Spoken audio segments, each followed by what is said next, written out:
Okay, welcome my friends to the show that never ends. And me and Kieran have just finished watching the final to the African Cup of Nations. What do you reckon then?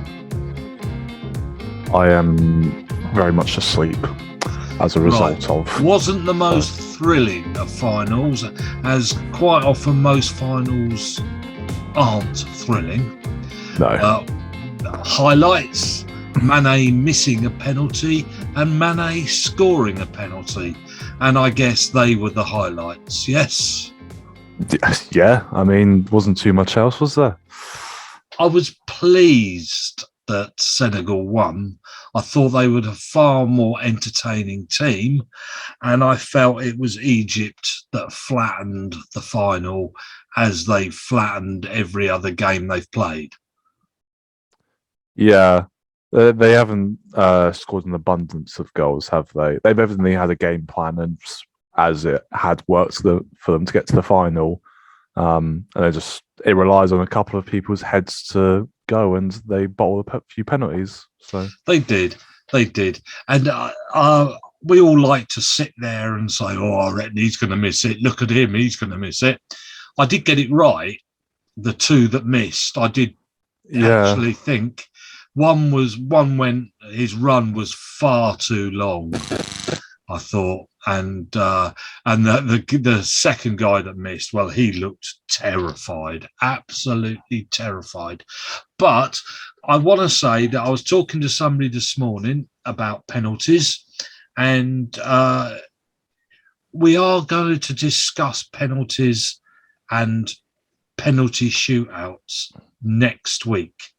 I've found a ton of bits and pieces on it, such as, the best age and that sort of thing to be, and which foot to use and that sort of thing. Which foot, left or right? Yeah. Which ones work the best? Nice. Obviously, it's not going to be that bad, but you know my thing, So, I mean, interestingly, in the African Cup of Nations, you had both Mane and Salah, the so-called superstars, all taking the fifth penalty, not the first. And so, in fact, was that good or bad? I mean, they're the sort of topics, right? Because didn't work for Egypt, did work for Senegal. Yeah. Senegal. I mean, that's all a thing to do with hindsight, isn't it? But having just logged onto Twitter for a few seconds, already saw 3 or 4 tweets from footballers and whatnot saying, "Oh, why is Salah taking the fifth penalty?" La di da di da. And same reason Mane did and scored. Yeah. I mean, Egypt's bloke who takes them first has scored every single one when going first, and he's flipping good at it. People know his name now, Zizou, as a result of his penalties. And that's to say, though, that penalty spot. Yeah, I know, it was in a hole, wasn't it? Didn't help them. No. Didn't help whoever's like... No, it looked like a crater. Well, they took about 5 minutes putting the ball on the spot and making sure it didn't move after they put it down. But you couldn't pack it with sand, could you? Because when you kick it just sort of... Yeah, it's dreadful. Okay, so is there anything else we want to say about that other than Mane wins the cup? Yeah, I mean... I felt sorry. I'd feel sorry for him if he didn't win it, because I mean Salah's had all the plaudits for the last two. He's been the best player there. And clearly, watching a load of the games, I thought he was the star. Yeah. So I think he somewhat deserves it from a personal point of view. It's not all about Salah versus Mane. No, the team. Senegal always played as a football team. Yeah. Egypt played as a 4-man defence and then one player. I mean, you could argue their one player, though, was their goalkeeper, Egypt's. He's kept them in the tournament for a flipping long time. I know Salah put in performance in the quarterfinals and stuff, but they weren't that exciting a team. Senegal probably deserved to win it, or Cameroon, but Cameroon, but their striker isn't a very nice bloke, so Senegal. That's fair enough. Yeah, that's fair enough. Okay, other things that are going on. Here's your headlines: Sadio Mane scores winning penalty against Egypt. So, what's their relationship going to be like then? I wonder at Liverpool. Bournemouth knocked out of the FA Cup after a 1-0 home defeat by non-league Boreham Wood. Love to see it. Fan arrested after appearing to attack celebrating Nottingham Forest players in the win over Leicester. Did you see that scoreline? Is it 4-1? Yeah. UEFA president compares Barcelona, Real Madrid and Juventus to flat earthers for preserving with the Super League. What's that supposed to mean? Not sure, really. I think it's persistently being a bit idiotic. I think that's what he's trying to say. Yeah. Unless, of course, you do think the earth is flat, in which case we value your opinion. Okay. Newcastle target Botman deserves to play in a club that can win the Champions League. I'm not sure he does. He's probably quite good, but I'm not sure he's quite reached those heights. No. If he's being, linked to Newcastle target deserves to play in a club that can win. Which team are we talking about getting to the Champions League then? Newcastle. Oh, are we? Right. Yeah, absolutely. I thought it seemed to suggest that. I couldn't quite figure that one out. Klopp says Luis Diaz, all good after knee issue. Well, we're all pleased there then, aren't we? Well, yeah, we spent 40 million on him. Well, we are quite pleased. And what did Tuchel then say about James? He must have said something horrible, because it's got here, Chelsea include James in Club World Cup squad, despite Tuchel's comments. I wonder, I might be look that up. And Chelsea to visit Luton Town in the FA Cup 5th round. Can we have a little mention about the FA Cup draw, actually? We're going to. But first, let's look at the scores in there. See, no Wickham this week. Oh, we can have a laugh about Sunderland, though, can't we? Yeah, well, we'll come to Sunderland. Okay, scores in the. Let's discuss the FA Cup now. Before reaching, let's go through the scores. Let's start with Friday night. I've got to start with Friday night. Manchester United 1, Middlesbrough 1. And it went to penalties, and yes, Middlesbrough win. Okay, did you watch that? No, but I did see the highlights. Oh, really? Yeah. You can clearly state that Manchester United looked, I was going to say the better, wrong word, looked like they had the better players. Looks more dominant. They could control the ball better. Mm. What they did with it was a completely separate item. No. Oh dear.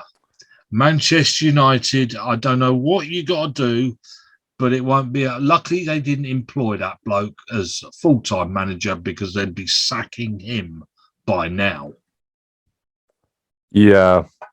I do agree. I don't think he's very good whatsoever. No, not I do think they were.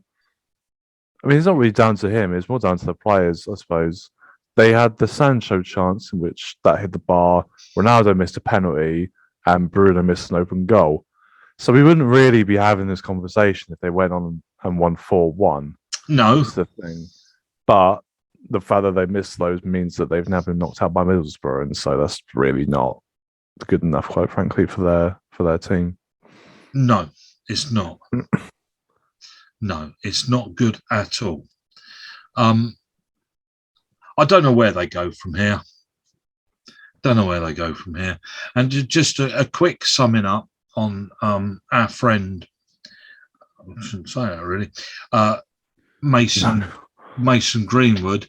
I just want to clear just a tiny little bit up there, because people keep on and on. I keep seeing bits and pieces about they should sack him, they should stop paying him all the money, etc., etc. They can't. It's as simple as that. He is still employed by. They can put him on suspension, but they still have to pay him, and they can only do that for 14 days. Anyway, they can't suspend him for longer. They can try and keep turning that over, that 14-day period to the next 14-day period to the next 14-day period, but they cannot yet sack him. He hasn't actually done anything as such. So up till now, they've only done what they can do, and that is ask him not to come to work. But he is not suspended, and he is not sacked, and he won't be. He's just asked not to go to work. Well, he could well be sacked if things come to light. Yes. So that's that. That's his issue. So that's Manchester United. How long do you reckon that sort of thing takes? Well, I know somebody who has an issue waiting to go to court, and it's been waiting to go to court for about 1.5 years now. Oh dear. It could be suspended for quite a long time then. Not suspended, not to go to work. The police. So it's just going to sit at home and play FIFA all day then. The police need to build up evidence, the proof that they are looking for to take to court, and they need to put it all into sort it all out, so they've got every fact and figure known to. Doesn't sound like it should take that long, to be honest. And then, if any more evidence comes to light, they will get permission from the courts to be given another length of time and another length of time, and so on. If it just involves this one girl, etc., etc., and that's why he was arrested once and then arrested for longer. Because at first they were doing him for one thing, now they have him on 4 things. It's all for the same thing, but it's not quite the same. So when you end up with rape, he said he was going to kill her, so that's another thing about was there attempted, etc., etc. And each of these things are all separate. And they need to build that up. They need to sort that out. Yeah. Okay.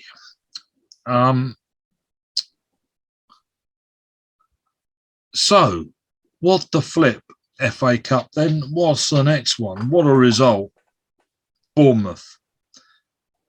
What the flip happened with Bournemouth? No, we'll come back to that. Well, let's do Saturday. Let's do Saturdays first. Saturday's FA Cup first. Chelsea 2, Plymouth 1 after extra time. Well, bad luck, Plymouth. We did have hope for you there. We were watching for 8 minutes. Went to extra time. Well, we were watching. We had the West Ham Kidderminster game on in the pub we were in, and Chelsea and Plymouth was on at the same time. And Plymouth were winning 1-0 and Kidderminster were winning 1-0 at one stage. So that was a lot of fun. Sounds a bit like Wickham being 2-0 up at Spurs. Yeah, really was, wasn't it?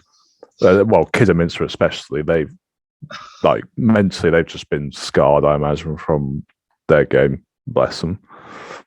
90+1 and 120+1. Oh, that was West Ham scores. But that isn't luck, is it? No, it's not. It's persistence and quality at the end of the day. And is it up here? Probably. I imagine by those sort of times, you're being too conscious of what you're doing, maybe, because you're like, oh, let's see out the final couple of minutes. And you kind of lose concentration of what you're doing. So, isn't it also down to Declan Rice? I didn't see the goals for anything, but people were bigging him up. So maybe he looked good. And in fact, I was wondering what the bloody hell he's doing in that back four, really. He looked to me like, like a midfielder. He's a midfielder. He's a midfielder. Yeah. Yeah. I mean, he's to play at number 8 position. I'm not sure. Things he plays number 8. He's not going to get in the England team as a number 8, and I'm not sure he's going to get into any of the other big teams as a number 8, because that's not really what any of the big teams are looking for. They're looking for CDMs. I mean, his biggest link has been Man United, isn't it? Shock. So, well, all you have to do is say this player is really great, and suddenly Man United are looking at them. Yeah, of course. Yeah. Now, so yeah, okay. West Ham. I did say to a West Ham fan, of course, this morning. I said it's good that West Ham get through and Chelsea get through. Otherwise, Manchester City will win it. We need to. I mean, if Manchester City got through and Plymouth got through and Kidderminster got through and Hartlepool got through, and Barnsley got through and QPR got through and Coventry got through, what a waste of time. That's the sort of FA Cup final we don't want, isn't it? Well, wasn't it Man City 6-0 a couple of years ago against like Watford or something? Don't know. Yeah, probably didn't watch it. Well, we didn't watch it very long. You want competition, and it's fine for these little clubs to sort of have a. I mean, the same with Wickham. I think it's fine for these little clubs to have a go and to have their moment, and even beat a team of a sort of from the top. But I don't want all the top teams knocked out, leaving only 1 or 2. I want there to still be a competition left of it. They're not going to... Kidderminster, if they'd beaten West Ham, would not gone on and beaten the next big team and the next big team. That's a one-off. And I don't mind them having one-offs. I just don't want them sort of buggering up the FA Cup. So, in fact, you'd probably be quite happy with the draw then. Haven't looked at it yet. We'll talk about that in a minute. Crystal Palace beating Hartlepool. That looked just a box standard 2-0. Everton beating Brentford. Now, we've got to get to that one. Everton. Well, Lampard's first game, isn't it? So, that's it. Lampard's first game. New manager team. Well, nothing to do with Everton being any good. Probably not. I mean, we say that, but they may well have been pretty decent. Apparently, he was a popular man around the ground, whatever that means. Right. Yeah, whether they're actually going to be any good, I have no idea. Can I just ask? You didn't see it. That's the trouble. I've got a really big question here, and that was I've got written down Rice equals Gerrard ? It was Moyes comparing Declan Rice to Steven Gerrard. Right. Like, yeah. I think that's pushing it a bit, don't you? Yes. Just equalising against Kidderminster isn't quite to the level that Gerrard was at. Okay. I don't think, anyway. Okay. I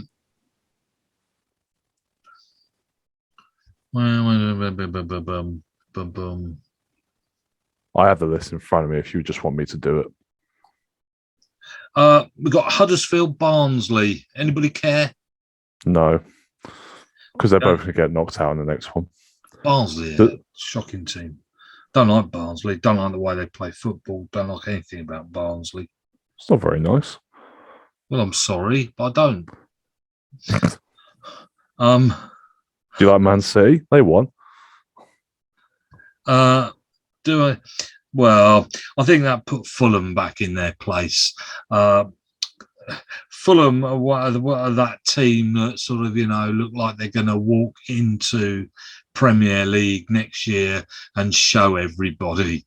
And this just really put them back where they actually are. Well, it's another. It'll be Norwich and Fulham that swap rounds each and every season to get into the Premier and the Championship. So, yeah, I mean, they'll go down if they do go up to the Premier League again, I'd imagine, unless they may have learned from their mistakes. Yeah. I think QPR losing to Peterborough would have been a bit disappointed because although both in the same league, Peterborough will probably be coming down to Division 1 next year. They're not. They made all that fuss about Wickham. Not fair. We should have gone up, not you. But they're just coming straight back down as well. Southampton, Coventry. Bad luck, Coventry. That was an extra time job as well. Didn't go to penalties, though. Stoke, Wigan. Well, again, is that puts Wigan in their place from Division 1, going to an average team in the Championship, yeah. I don't think it really suggests that Wigan can't go up to the Championship and do okay. They'll survive, but yeah. Yeah. Norwich beat Wolves. Come on, the boys. Yeah. Is this where everybody makes the comment, this is the beginning of their season? I don't think so. I mean, to be fair, they've been much better since Dean Smith came in, but it doesn't mean that they're actually going to, get out of the relegation zone or do anything decent. I tell you what the difference is since Dean Smith's turned up, and that is the nil on the end of that. Yeah. That's the difference. I wonder, I should look it up really, but I just wonder how many nils have Norwich managed, even in a draw. Luton beating Cambridge. Well, that was a shame. Was it? No. And the enthusiasm here, it's late at night, I'm afraid. It's 20 past 10. Tottenham beating Brighton 3-1. Harry Kane scored 2. Oh, God. He's not back there. He's old Struth. Harry Kane has praised the way that Antonio Conte has changed Tottenham's mindset. Oh, as long as he says so. You know he's going to be a Tottenham manager one day, don't you? Who, Kane? Yeah. Do you not reckon he's had enough of Spurs at this point? I'm not sure he will be. Yeah. I've had enough of him being at Spurs, but I'm afraid he's there to stay, mate. Yeah. No, he didn't go nowhere. And then, of course, we had today's. We said about Boreham Wood beating Bournemouth. That came as a little bit of a surprise.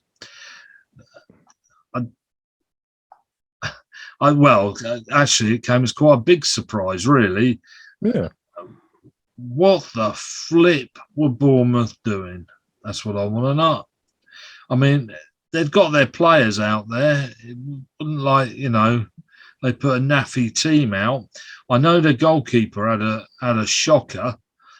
Boreham Wood's 1 shot on target, 18% possession, and 3 shots the whole game. So they got their goal and they just camped back in, didn't they?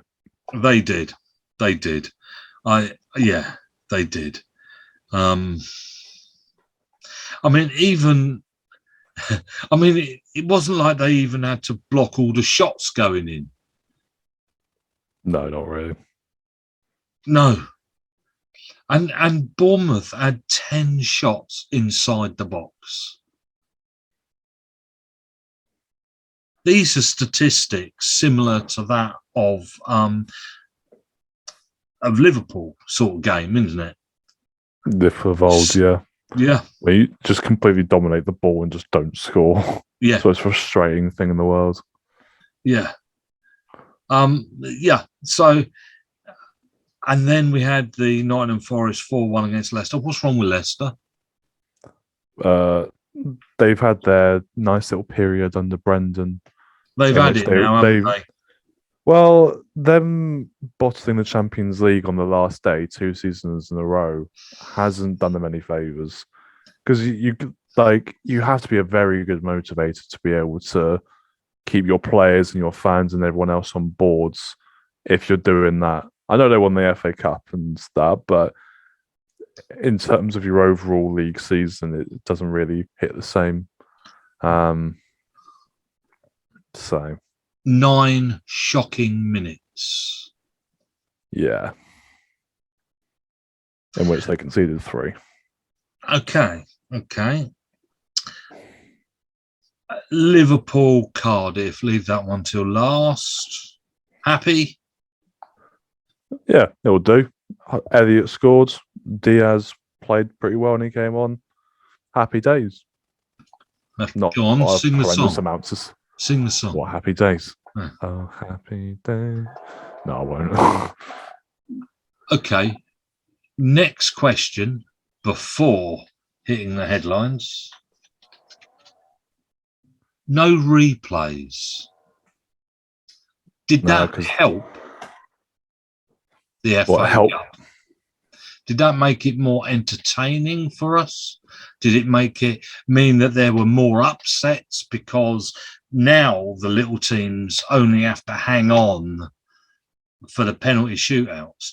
And this is where I'm going to come to penalties next week, because I want to see whether the Premier League teams stand more chance of winning penalty shootouts. Yeah, I would imagine that scrapping replays gives the little teams more of a chance, because if you go and get a 1-1 against Leicester away, say, and then you get to the home leg, you normally just lose like 3 or 4-0. Yeah, it'd be rarely do you do it twice. No. So this is an advantage. I'd argue it's an advantage. I know. I mean, the 2 case studies of Plymouth and Kidderminster obviously didn't go very well for them, but Plymouth did miss a penalty in the last minute, and Kidderminster were very flipping close. So I'd imagine in the future it would give them more of a chance. I mean, there's a few funny score lines in there. Yeah. So yeah, I think. Would you keep it like this? I don't see why not. I mean, managers complain all the time about too many games, and the lower league teams definitely have an awful lot of games, even if it does give them more money. But it gives them more chance as well. It gives them more chance to get to the next round, which is even more money. I mean, maybe this sounds very selfish and kind of unaware to say, but if you're relying on getting a replay to, keep your club afloat kind of thing, then it's probably not ideal anyway. So I'd imagine, and if you want to, what would you rather have, a replay or a greater chance to potentially do something against a bigger team? I'd say a greater chance against a bigger team. Personally. Yeah. I think no second game has been a real bonus, and I would stick to that myself, and I wouldn't change it. I'd leave that alone. I've always thought the League Cup, where you used to have the home and away game and all that, I think that's daft as well. I don't think it'll be too long until they actually scrap the League Cup at some point. It's been talked about recently as a cup that just really doesn't entice people too much. Do you think, unless you're in the final? Do you think they should, though, if they're not going to have replays, should they stick the FA Cup in neutral grounds? At what point? You can't. I don't. I know what you mean. Well, from the beginning. I think that's very difficult to do logistically. I don't think you'd be able to do that. In terms of the competition, I know what you mean, But I then think it'd be a bit unfair in terms of how you hand out pitches to everyone. Right, so you'd I think you'd stick with it. I mean, it's obviously much better for the little team to. I mean, they both have their pros and cons. I mean, for players to go and play at at Anfield or Old Trafford or whatever is amazing for them. In terms of how many fans you can get into a stadium, it's probably not as good as many as your own fans. So I don't know. There's pros and cons to all of it. So you'd leave it as it is. I'd leave it as it is. Okay. I don't think there's a need to overcomplicate it. Don't want to overcomplicate it. No. Okay. Next one is: are you keen? My nerd. Yeah. Are you keen? Keen or Grant McCann? I thought Grant McCann was a much better choice than Keane. I mean, Sunderland manager, Roy Keane. I see. Yeah. He hasn't taken the job yet, has he? No, he has not. I think that's supposedly resolving itself tomorrow, isn't it? Or Monday when this comes out. He wanted to go and have a chat, didn't he? And he wanted to sum up his wages. I don't know whether you saw his little interview with ITV on Friday. He didn't seem, buzzing about it particularly. No. He was just like, yeah, if the contract's right, then I might do it. And he'd have to go and buy his truncheon first, wouldn't he, to hit the players into playing better? I don't. It's not particularly enticing. The thing is, he says he wants to get back into management, and he's going to have to take a job towards that end of the Football League for him to get back into it. Because he's not just going to be given like a Premier League team, is he? So if he wants to, then he's going to have to take this job. But I don't know if he's really that bothered. No, I find it very difficult to believe that he. Well, I just can't. If I was a Sunderland fan, I wouldn't exactly be. I wouldn't be buzzing about it. No. Sorry, I'm just looking up.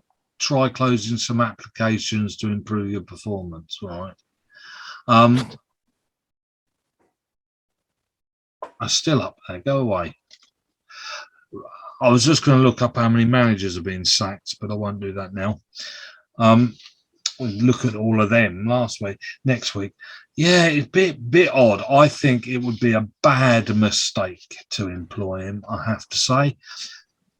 But in that case, I hope they do, because they lost again, didn't they? They lost to Doncaster in Division 1.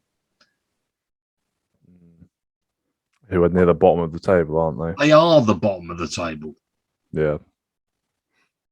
So, I mean, not surprising that their manager went, was it? Most of the others won, I have to say, which is a bit of a nuisance. Somebody asked me today, did I think Wickham were going up? And I said no. I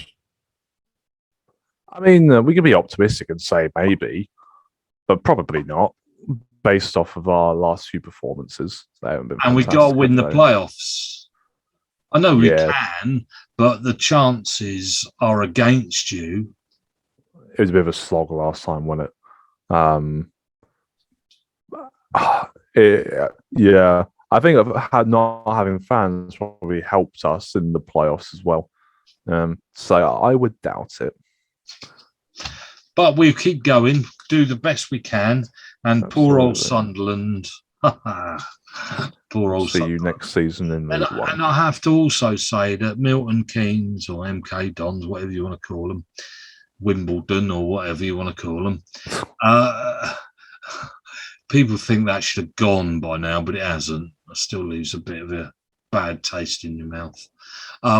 Oxford and all the rest, they can jump up and down all they like, but they won't stay in the Championship. None of these teams are good enough. You don't reckon? No. None of them are consistent enough. They're all little teams as well. And so once they start playing the big teams in the Championship, they're at it. That's what I say. I think it's difficult to say as to what Rotherham may do, because obviously they've been a bit of a yo-yo in terms of going between the Championship and League One, but they do look quite good, as do Wigan, and so you'd probably back them to stay up. But everyone below that, Because they don't sell all their players. well, this is it, and everyone below that in 3rd to 8th, yeah, they're not, including us. I don't think we would survive next season unless we signed a lot of decent players. Okay.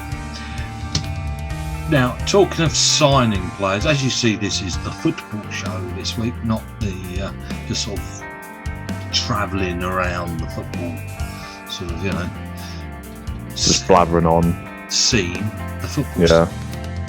scene. Just to say, the music that'll be playing at some point, I don't know when, it might be in the background now, earlier, later, I don't know, whenever, is a band, just one, is a band who I've loved for years, never got to see them, which is really, really irritating. They're called Tacoma Narrows Bridge Disaster. Ridiculous name for a group, I do realise. The album is called The World Inside. It's their 4th album. This came out, I think, in August last year. Got all their albums, love them to bits. They're a post-rock band. The album called The World Inside, as the track in the background is, that's if they're allowing me to play it. And it's really about what goes on inside of you, and therefore we think the world is us and everybody should be in our world, think the way our world thinks, behave the way our world thinks. And in fact, our world says I am normal, I am the way it should be, when in fact it isn't. That was heavy, but that's the track, The World Inside, Tacoma Narrows Bridge Disaster. They're a post-rock band. Often post-rock tends to be sounds made with rock instruments, as in guitar, drums, blah, blah, blah, but it doesn't have, singers for a start, etc. Okay, that's that bit. Now we get on to 2 things. The rules of loans. They're changing. FIFA are going to cap the number of foreign players you can put out on loan or you can send to other countries. So they're going to put a cap of 6 on it, and that comes into 2024, 2025. It will slowly work from 8 next year, 7 the year after, then down to 6. The exceptions are club-trained players under 21. And what they mean by club-trained players, they haven't yet decided, but they are thinking of sort of have for at least been trained at your club for 3 to 4 years. So what they're trying to put a stop to, thank goodness, is Chelsea, who last year, remember all that trash about the other year about Frank Lampard trying all his youngsters? That's because they didn't have anybody else. It wasn't because he chose to. He didn't have anybody else. And to be fair, he did have something like about 48 youngsters, because Chelsea just went round saying, he's ours, I'm having him, and then left them where they got him and said, he's ours, you can have him, and then we'll have him back if we want him. But you train him, we won't. And that's what they're trying to stop, where these teams like City and Chelsea, and I think Burnley, one of the worst as well. I know that sounds ridiculous. Arsenal, Wolves are one of the worst. Wolves have got 21 out on loan players who've never seen Wolverhampton. Would Southampton be pretty bad? I can imagine. Well, actually, do you know Manchester City actually got rid of 36 loaned players last year because they're starting to try and sort it out now before it happens. So you've got all these players out on loan, and none of them ever get trained at that club. They're all owned by, just in case they get good, and then we'll have them back. Or they sell them off, but they're not going to pay for their training or anything. It is ridiculous. And so they're sorting that out. But FIFA, these are foreign, of course, players. These aren't English. But FIFA have told the FA, along with all the different countries, whoever's in charge, associations, that they've got to introduce their own rules, but in line with theirs somehow by July 25. So, and that would also include a written agreement, meaning they would have a maximum and minimum term of limit for only 3 players from one team to another. In other words, they can't buy other clubs and send all 11 Chelsea players to the other club. They'll only be allowed to have 3 at any one club. And they will have terms with maximum terms and limits on those terms, so they can't own them forever. No. And it's got to be within a 3-year period. What would you say, though, is the problem with Chelsea having all of these players out on loan in various places? Because they call it stockpiling, and what it is the bigger clubs go hoovering up all the little talents knocking around, saying, why don't you come to us? Why don't you come to us? You get a choice of playing for Chelsea or Wickham. Now, Wickham want to buy you and Chelsea want to buy you. You know Chelsea will send you out on loan, but you've got a chance. Okay? So you sign for Chelsea. So they go all the way round, hoovering up all this. Then what Chelsea do is they send you to Wickham, who wanted to buy you. And now Wickham don't have you. You're on loan at Wickham.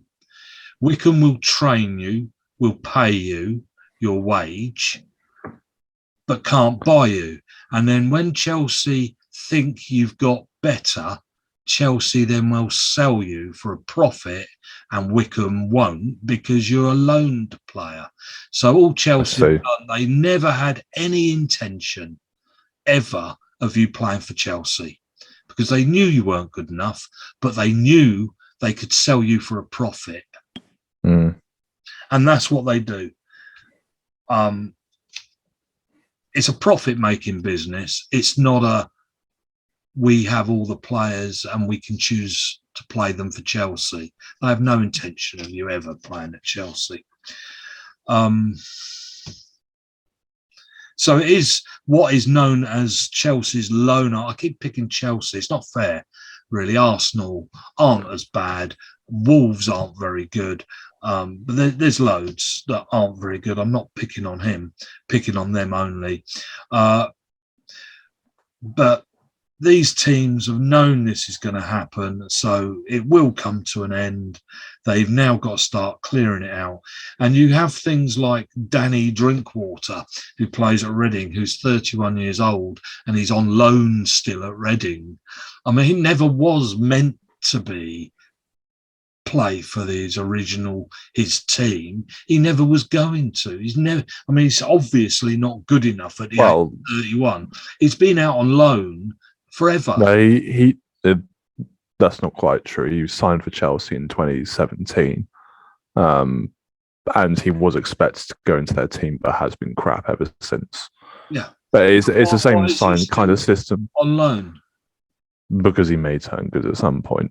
And he might make them a profit. It's exactly the same, but he's not like, no, of course, but he's not a youngster like is suggested with these loan players. No, but he'll never play for Chelsea, but they keep him in the hope that they can make a profit out of him at some point. Yeah. Okay.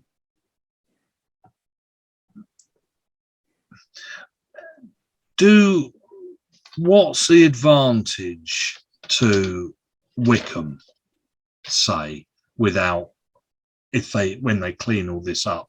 It'll take a few years, yeah.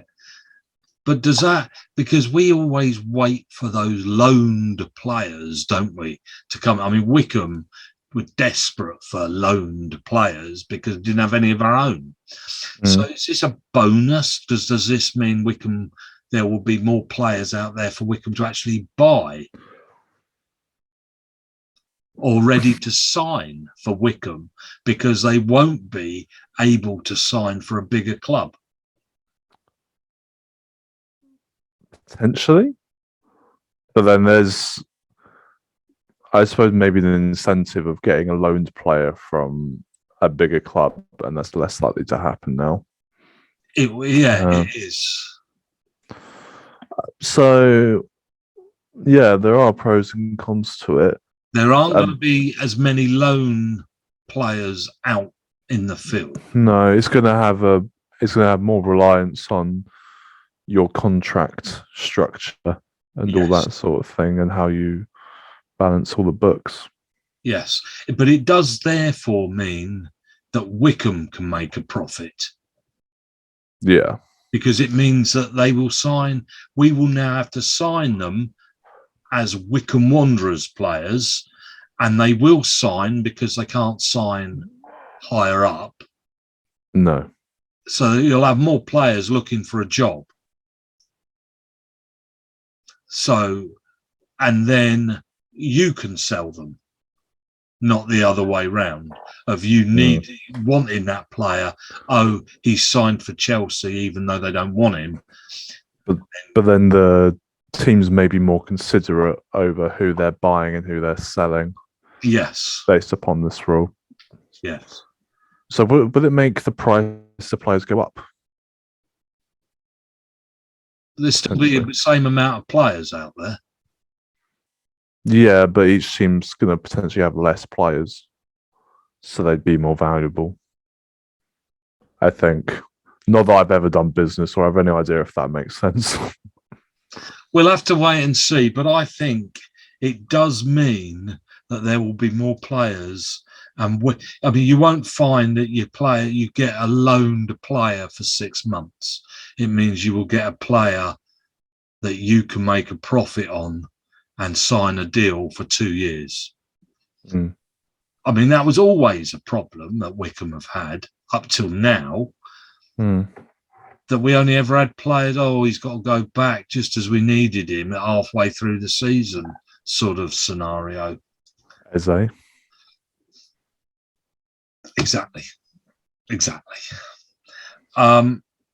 And final topic, because it's very late and I am very tired, and that is the pass receiver. Receiving the ball. Do I want to do this now? Do it. You started now. Receiving the ball changes the game. Okay. How's your touch? You see a player whop the ball sideways across there of the pitch. And great pass. But a pass takes 2 players. The guy that kicks it and the guy that receives it. If the guy cannot receive the ball very well, it's a useless pass. It didn't work. The pass was crap because the receiver isn't any good. Now, one of Wickham's receivers, who I don't think is brilliant, is a beater. He's got an awful habit of the ball come into him, hits him and rolls off. He's not very good at taking the ball down. And therefore, that makes a big difference to the game because he needs to be a pass receiver because of his position on a pitch. Okay. So, what and how data can help?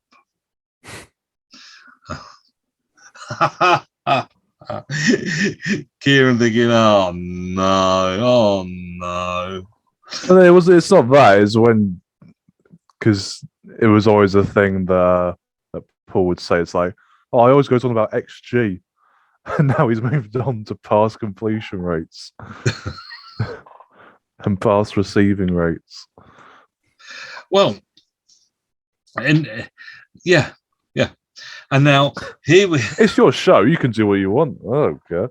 It's our show. Show. Sorry. It's ours. The channel's in your name. Okay. Now,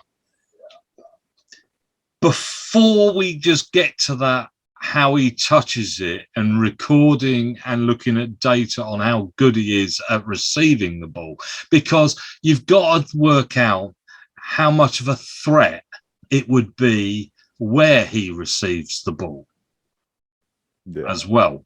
So that's the first thing, the first step, okay, is where do you want to put that ball for the player to receive? And how do you choose where to make the passes? So your little friend, okay, on your right-hand side goes running up the wing for Liverpool with the ball, and he has to choose to pass the ball. Now, how does he know where to pass the ball? He's not just belting it anywhere. Mane waves his hand. He thinks, oh, I'll put it over there. No, he doesn't. He's been trained to know where Mane should be to accept the ball to be a threat. Mane has been taught where to go on that pitch to be a threat. Therefore, you pass the ball to the area that is the biggest threat, where he knows he needs to run into to receive the ball to be the biggest threat. Got it? Yeah, boy. Now, this is why Manchester City train in squares where their players are. It means that when you pass the ball in the Manchester City team, everybody knows where everybody's going to be. And you know where to pass the ball. Even if they're not there this moment, they know he's going to be there when I belt the ball there. Now, this is called expected threat, XT. Okay. And you work out the XT per 90. It works like this. If I walk into a pub, there's a long line across the bar of people. It's packed. There's two barmaids behind doing the serving. You walk in and you've got a choice. Do you go that way? Do you go that way? You want a pint. This is called expected pint theory, if you like. Okay. Now, I have to judge where I'm going to get my drink from. You look at this queue and there's three old men doddering around, looking back, and there's some women sat in that corner, and it is going to take bloody ages. You've got this side, the guy's obviously on his own, just wants a lager. this guy over on the right wants 2 coffees as well. Now you go straight for the left-hand side, you'll get your pint quicker. So you've judged where is the best place to get your pint from. Yes? Yeah. And that is your expected threat, which part of the pitch you go to. And that is actually, if you look at a graph on the XT graph, they've cut it up into 80 squares. And each of those squares, they've given a threat number to. The best places to receive a ball to be the biggest threat. Now, it's obvious that the biggest threats are the balls to the target man, isn't it? Yeah, so your big centre forward standing on the edge of the box is the obvious biggest threat to put the ball. But he has to be good at receiving the ball. Otherwise, the threat is a far lot less. Okay. Now, if you belt the ball up the middle to target man in the middle in a threat square, and he's crap at taking the ball, and everybody knows he's crap at taking the ball, that's no threat putting it there whatsoever. If he's good at kicking the ball and you pass it along the ground, that means the best threat is to pass it to that square out here so it gets rolled into his feet. Now, they do use this, can I say? I'm not just being a bore. No, I'm sure they do. Okay. Now, okay. Again, before getting to the next bit, I won't read that because people will get bored. Of course, what happens, therefore, is you need people to pass the ball into the expected threat to be taken. Now, here's your interesting part to this, okay? Who is the best ball progressor into the dangerous threat? Who makes it dangerous the most in the Premier League? Who turns not to give it into expected goal, but who creates the best threats in the Football League? Okay, this is from last season. So they're here in an undangerous spot and turned it into a dangerous threat. So this isn't counting the player that receives it. It's counting either he runs with the ball to create the threat that wasn't there, or he passes the ball into the threat that wasn't there. And this is last season. The top of the tree was Grealish by miles. He's nowhere on that tree this year. No. In other words, what that graph is telling you is that actually City made a really whopping waste of money mistake, because they bought him because of the expected threats that he created, and now he doesn't. Because the system doesn't suit him. Exactly. Second, Salah. He goes from a no threat to a threat.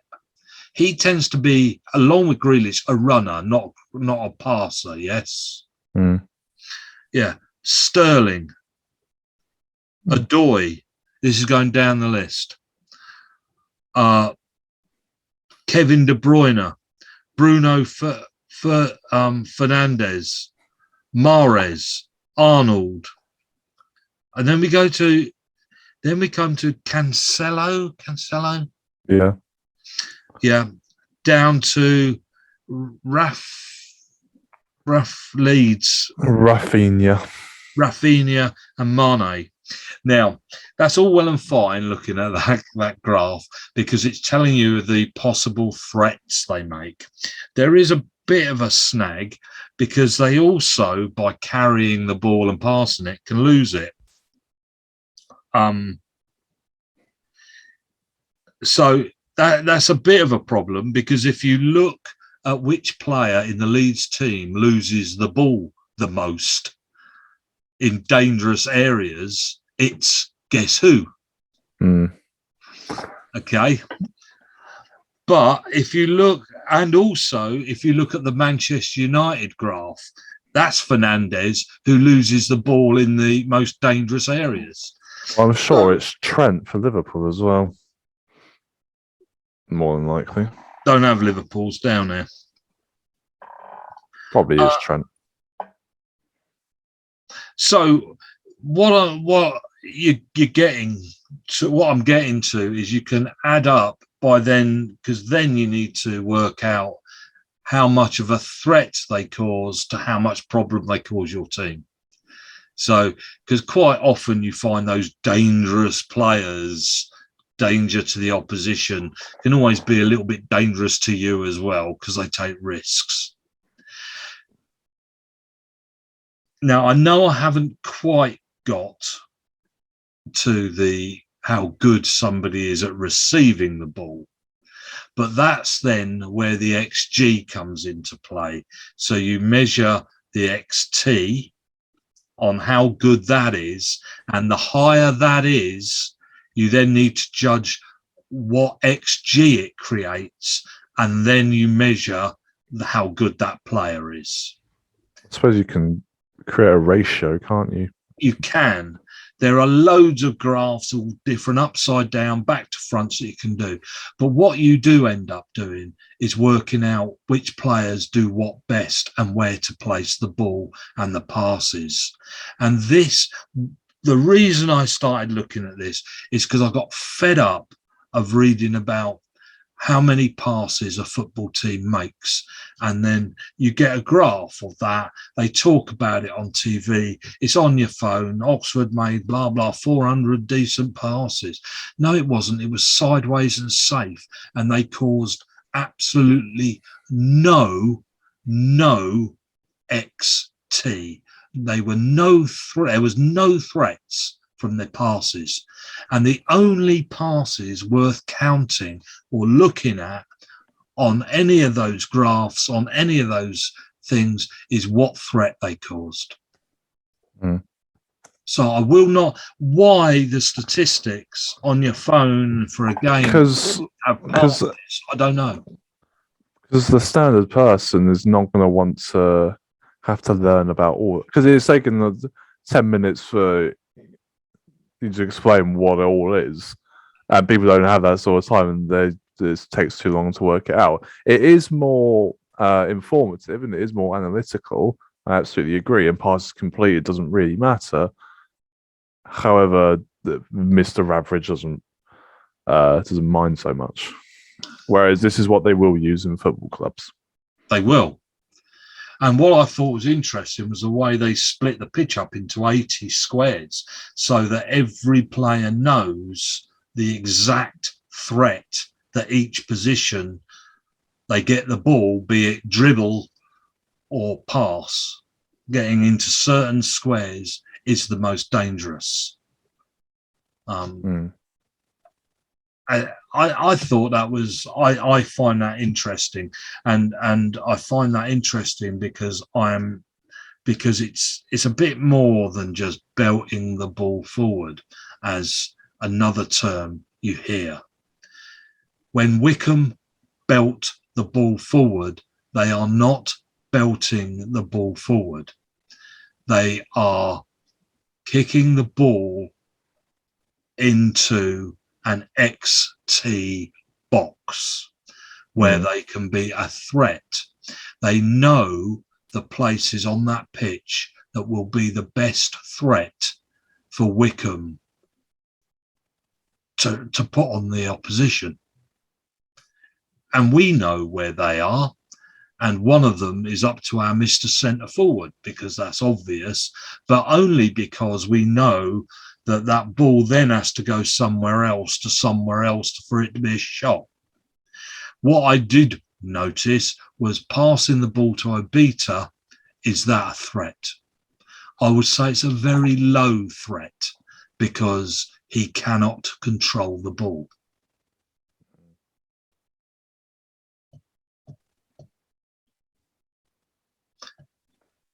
So you just need to learn to control it. So you need players that can control the ball, otherwise it's complete pointless. So on that subject, Football. I just thought that was interesting. I have to. No, it is. It means that when I go and watch my next game, having looked at all that, I should see where I think Wycombe are the biggest threat from.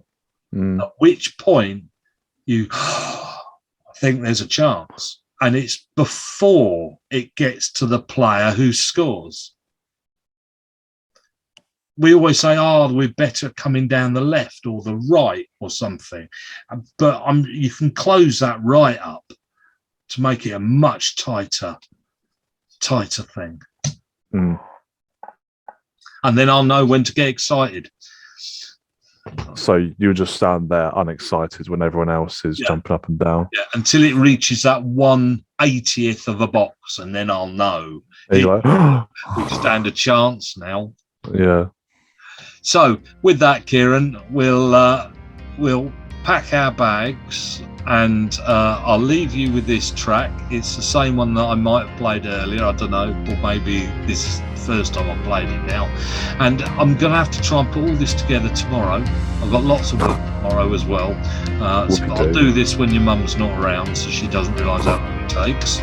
And next week, we will have a Wycombe game to discuss, and we will have penalty information, so you know who to back when there's a penalty shootout. You know who's going to win, rather than looking at the fear in their eyes. And for everyone that cares about how my housemates are getting on, as of 3 weeks ago when you last saw her room, Priya has now cleaned her room. Excellent. And it is in a decent state, as you saw yesterday. So, well, can we please have a look next week? We can try. Yeah, I'll take the camera in there to begin with. No, we better not. Give it a week. Kieran, say goodbye. Goodbye. And I'll say goodbye. Goodbye.